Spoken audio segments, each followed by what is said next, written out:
Coming up on the Sports Desk, former West Warrior football standout Josh Allen's journey to playing Division I football is an inspiration to all. I'll get you his amazing two-part story. Plus, we have highlights from the hardwood, the pitch, your top 5 Socios plays from January, and so much more. It's the Sports Desk coming at you right now.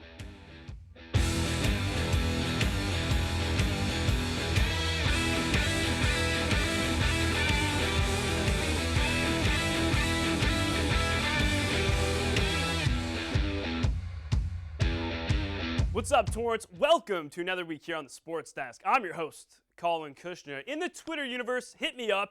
That's at Collin Kushner using the hashtag BoomSauce. Happy February, everybody. We have the Super Bowl, Valentine's Day, and yeah, it's also going to be another wild month here on the Sports Desk. Before we dive into the pool of Torrance area athletics, a special thanks to Torrance High for introducing me as their 6th man against South, standing at a generous 5 foot 10 inches. He wears a suit every Tuesday. Mr. BoomSauce, Collin Kushner. Take a look.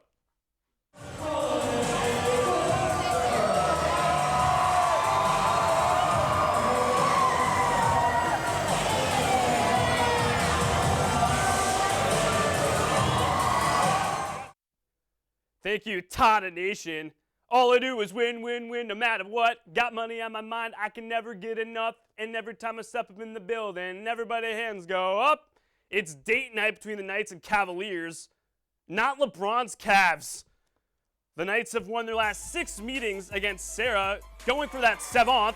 It's not French. David Singleton, what up, bro? First quarter, no score. Fletcher Tynan, he's going to get the ball all the way to the rack. Gets it to go. Bishop scores first. And then later in the first, the Knights, As Cold as Ice. It's a great song by Foreigner. Ethan Thompson for Trey.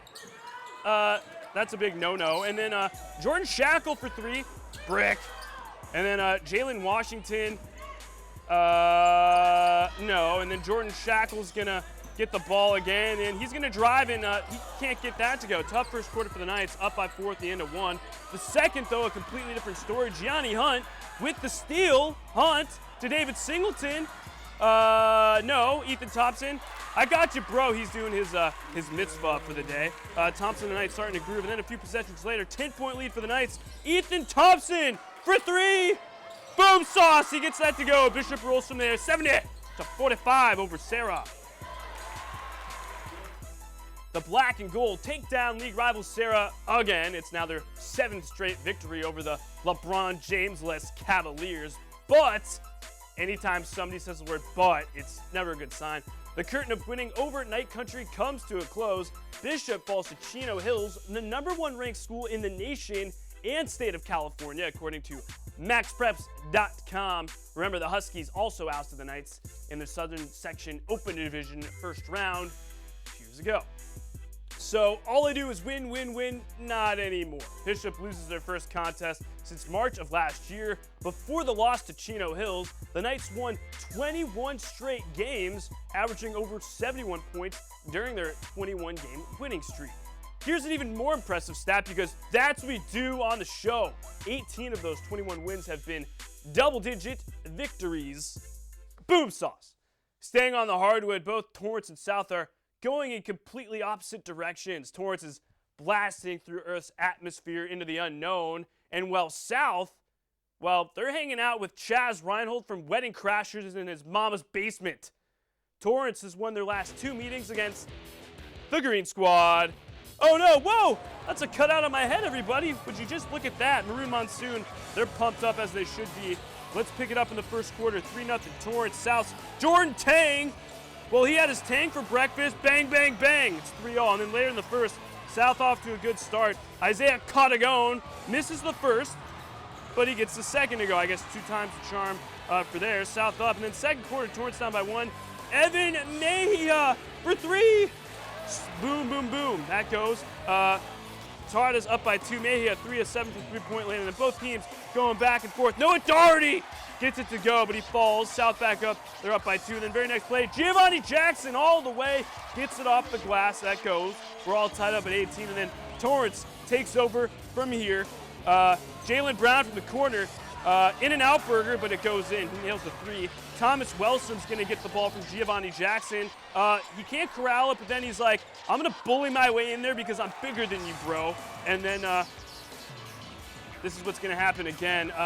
Jaden Brown, it's a 2-on-1 to Giovanni Jackson. I thought he was going to dunk, but he didn't. He faked us all out. Jackson had himself a night. 5 of 13 shooting, 21 points and 7 rebounds. Torrance down south, 72-56. Another day, another dollar. Sorry, let me rephrase that for you. Another game, another win for the Tatas. Torrance has now won their 6th straight, all of those ever so important Pioneer League contests. Tata Nation on fire!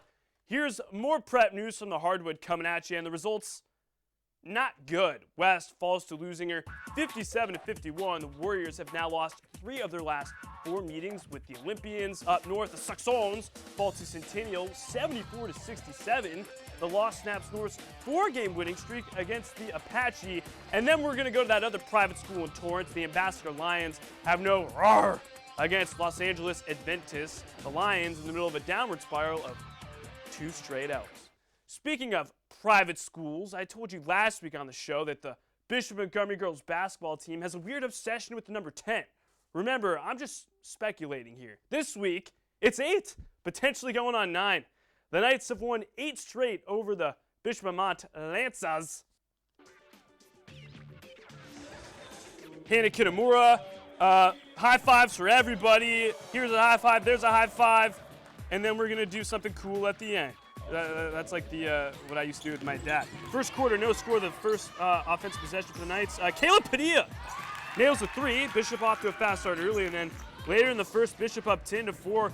Adrian Franco tries to inbound, but Asia Anderson picks it off. Franco tries to get it back in, but it goes to Caleb Padilla, who nails the floater. That's an 8-point lead for the black and gold. In the very next play, Asia Anderson, she's going to come up with the steal here to Jessica Malazarde. Malazarde pump fake off the glass and in. It's a double-digit lead for Bishop. Then it's all Knights from here. Jessica Malazarde, East Coast to West Coast. That's good. And then Asia Anderson, we talked about her a little bit earlier, fakes the 3, takes it all the way in. She goes off the glass and in. And then to the second, it's 18-7 Bishop. Anderson and Malazarde, they're going to cause the turnover here. Asia Anderson has the ball. Then she's going to dish. And then back to Malazarde for 3.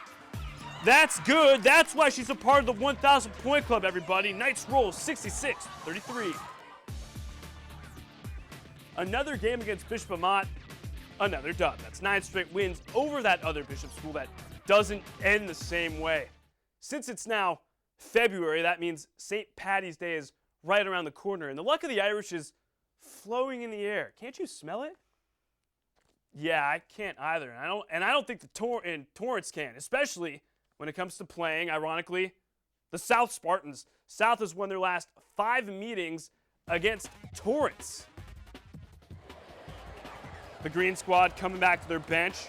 We're going to pick it up here in the third quarter. Torrance up 24-13. Allie Mia blocked by Ashley Sasaki, but Mia gets the ball back to Taylor Bucala inside. Bucala, she's just showing off that height there. She gets that to go. South cuts the deficit to 9. And then a few minutes later, the Tide is still up. Jordan Sakazagawa floater misses. Ashley Sasaki, though, once again, the height coming into play. That goes. Torrance extends their lead to 13. And then seconds to go in the third. Torrance up by 10 here. Casey Yonemoto nails a shot before the buzzer. Tada's up by 12 at the end of 3, and then Casey Yonemoto is going to show off some sick moves here. Just wait for it, as Barney Stinson would say. Yonemoto crosses up Emi Tsunishi, victim number 1. Paige Hayase, you're victim number 2. That's just filthy. Tada's win, 41-34. Tada's win, Tada's win, Tada's win. It's their first dub over South since January 25th, 2013. And other prep girls basketball news from the least forgiving surface ever, the hardwood. North tops Centennial 49-33. The Saxons sweep the season series with the Apache again. And since we go crazy here on the show, North is still undefeated in Pioneer League play. In fact, they haven't lost a league match in almost 2 years. Rounding out your prep girls basketball news from the hardwood, Coach Atkinson and the rest of the West choo-choo train keep rolling. West is now winners of 4 straight Now, here on the Sports Desk, we pride ourselves on getting you highlights, the scores, but more importantly, the amazing stories of the athletes that make Torrance's sports scene so special. I present to you a CitiCABLE special, the two-part story of former West Warrior football player Josh Allen.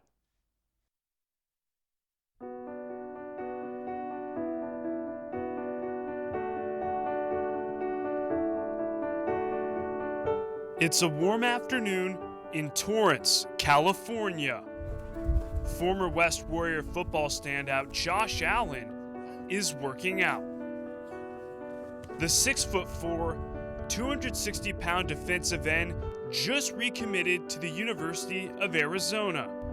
For Josh Allen, it's been a goal that at one time in his life seemed like a far-off dream. I was very depressed, and school wasn't really too much. So I kind of already knew I kind of messed up grades-wise, but I always thought just never giving up. So actually, I kind of knew I was going JC route. So just keep playing and just keep going at it.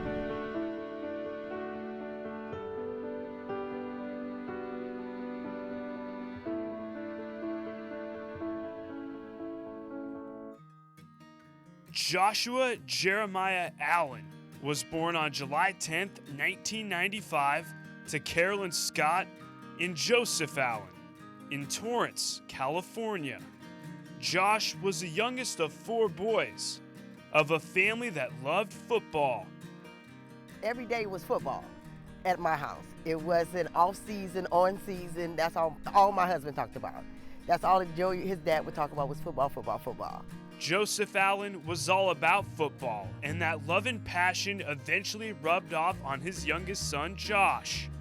Well, my brothers, they felt like they were forced to play from my dad, and for me, he didn't want to force it. He wanted me to love it. We didn't really do too much training because he didn't want to put it all on me. So, we trained a little bit here and there, but he just wanted me to wait till high school. So when I came up here, the coach kind of like, well, who is this kid? And the coach was much shorter than Joshua, and I was like, oh, is he going here? I was like, yeah, we're trying to get him registered now. Oh, you need to hurry up and get him registered. That's what he told me. Hurry up and get him registered. Fall 2010. With very little football experience, Josh began playing on the freshman team at West, where he became friends with teammate Craig Nouse. The two began a very close friendship. It was just kind of a casual, like, hey, we should hang out sometime, and then it just kind of continued and took us pretty far.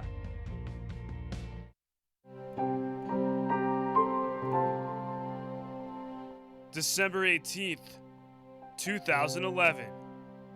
16-year-old Josh just finished his sophomore year of football. His father, who is battling diabetes, went in for surgery. It runs heavily on my dad's side of the family, and it was more of like he had a surgery on his knee. Diseases spread in his knee, and they amputated his whole leg. And so I guess he was doing good after surgery, and then I got a phone call 20 minutes later saying he was bleeding to death.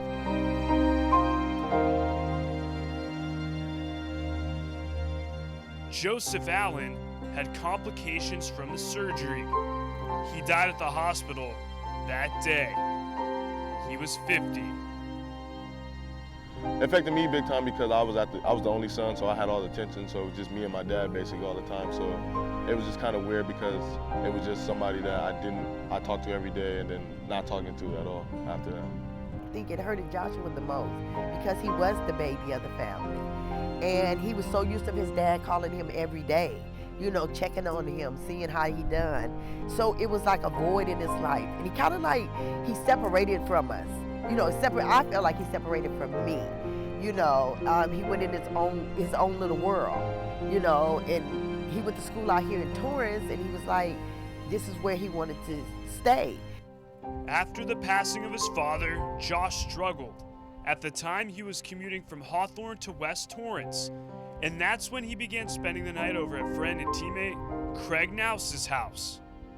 It was a family decision to let him stay with us, and one that none of us have ever looked back and said we regretted for even a second. He became a part of the family, and He did all the work on his own. She took my kid in, you know, like another mother. I guess he could talk to her a little bit more. I think it was more memories at home. I think Joshua was striving harder when his dad passed away. I don't know if that's something that is like, might be a bad thing to say, but in reality, he's his angel. Big Joey is his angel, and his angel, he's carrying him a long way. Josh copes with the sudden death of his father. Part 2 of his journey still ahead. It takes less than 1 minute to find out if you may have prediabetes. You can do it here. But you probably won't. You're busy. Kids, work, show coming back in 48 seconds. So let's do this now. Hold up one finger if you're a man, women, 0. 3 more fingers if you're over 60, 2 over 50, 1 over 40. If you're not sure, keep in mind you're sitting on a couch right now, so 1 more finger if you're not very active. 1 finger if yes, 0 if no. 1 yes, 0 no. Next, find the body type that looks most like you and hold up that many fingers while I look around awkwardly.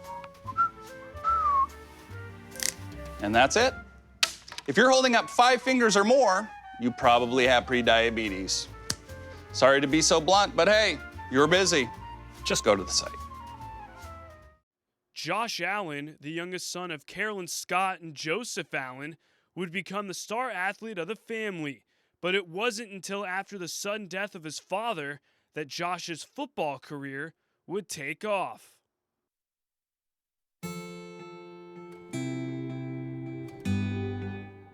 But there was one thing that never faded. More than anything, his drive to pursue football. His final 2 years at West, Josh was a force for the Warriors.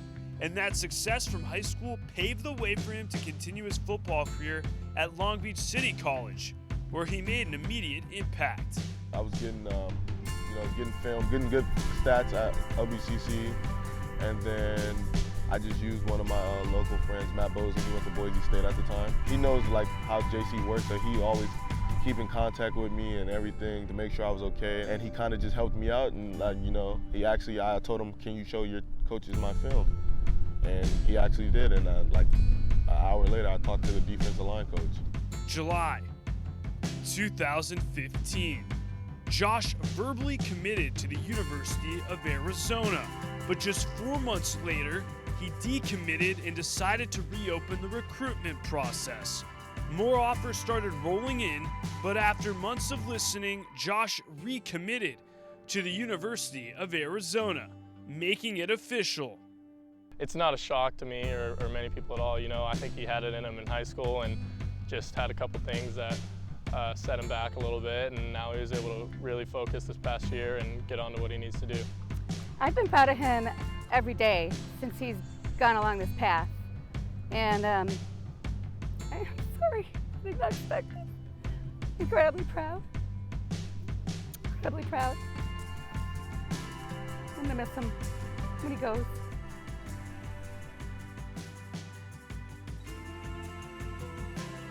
To see him go to a university, that this is what his daddy dreamed for.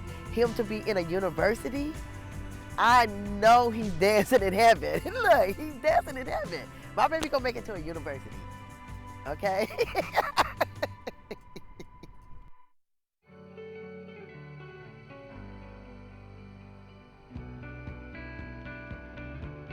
Family, friends, and football. Josh Allen has overcome a lot, and that far-off dream is now becoming a reality.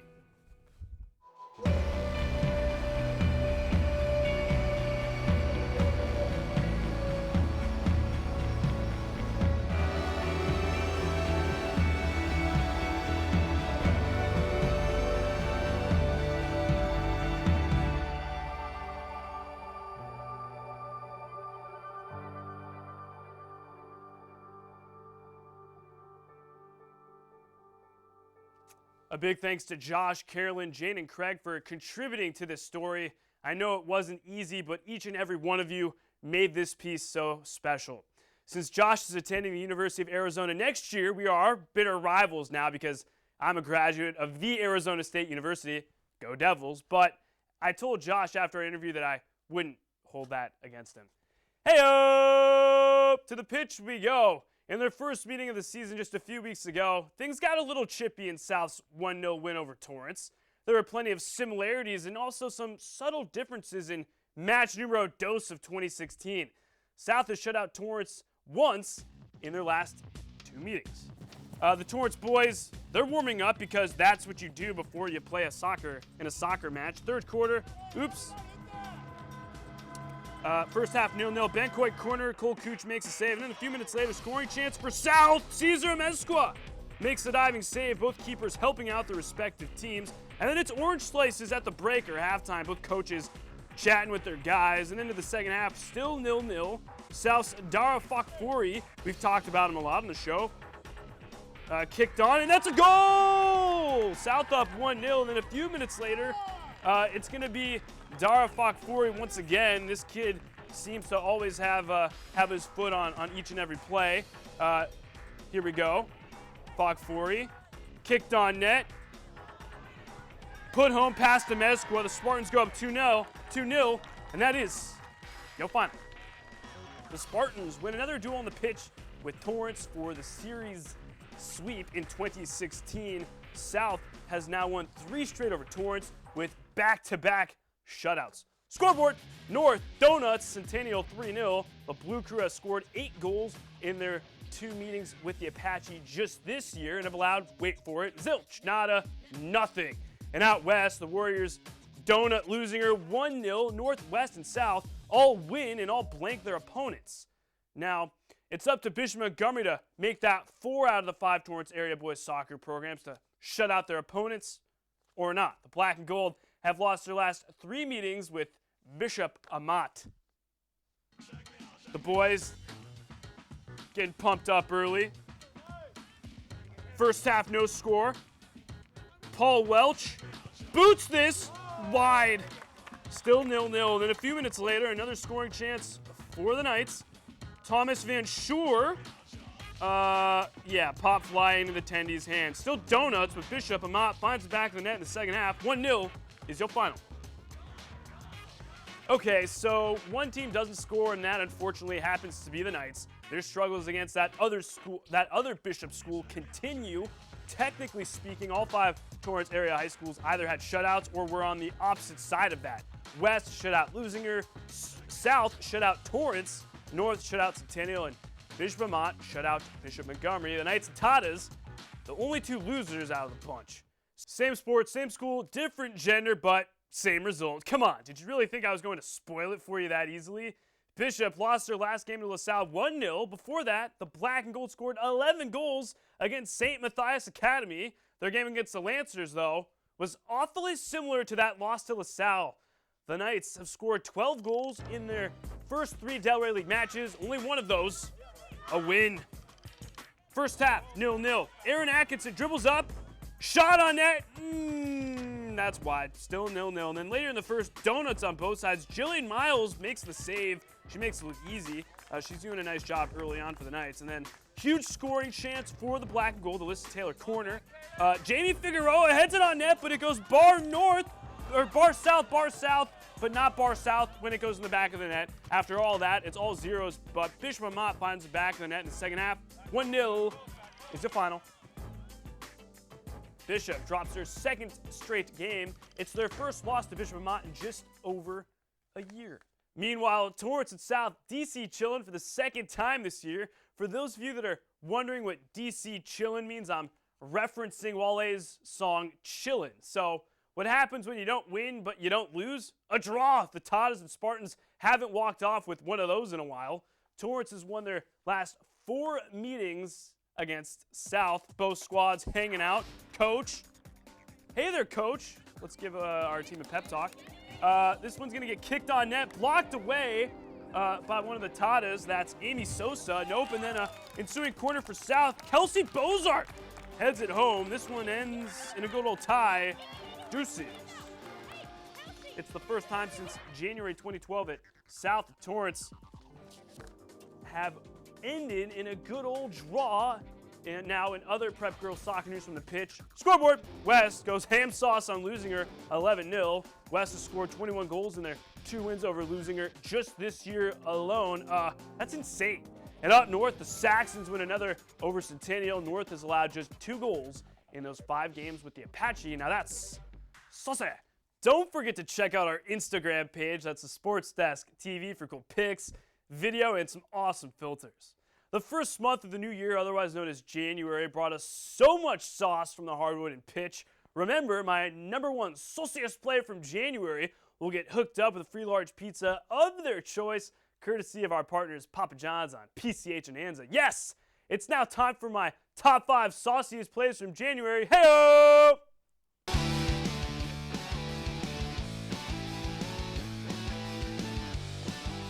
Play number 5. Torrance's Giovanni Jackson. He's going to pick this off. Jackson, slamma jamma. Wow, he can teach me a thing or two on the basketball court. Play number 4.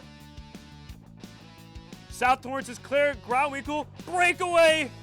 Ruth Soto, denied. Ruth, because that's what they say in the student section over at West High. Play number 3. South's Jordan Tang. Behind the back pass. Are you kidding me? He had his Tang for breakfast. That's another Tang reference. Woo! What a pass by Jordan Tang, and I love the slow-mo effect on that too. Play numero 2. We're gonna go to the pitch. West, Cody Savot Flores to another Warrior player, and then Cole Logan, bar south to Mexico. Binga banga bongo. That's a goal. Play number 1. Bishop Montgomery's David Singleton. We saw this a few weeks ago. Boom sauce over Dominic Peterson. Are you kidding me? The student section's like, whoa, what just happened? Let's take another look. We're going to slow it down. Singleton up and over, posterized. Yeah, Dominic Peterson not happy. Those are your top 5 sauciest plays from January.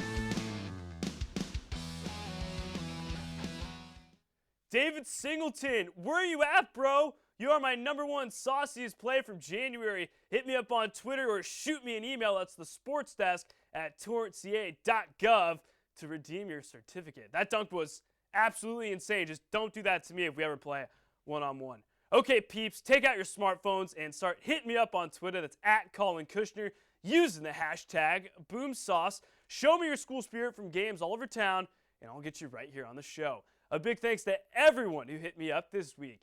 Here's a nice shot of the Bishop boys tipping off against Chino Hills. It was a great matchup, but Chino Hills comes out the dub. And then here's a pic of the West High football squad, Coach Greg Holt, and some of the Warriors at the All-Star game that took place recently. Thanks again to everyone who hit me up this week. Hey-o! That's another show in the books. Don't forget to check us out on Facebook, Instagram, and Twitter for anything and everything going down right here in the South Bay. Take it easy, Torrance. We'll catch you next time.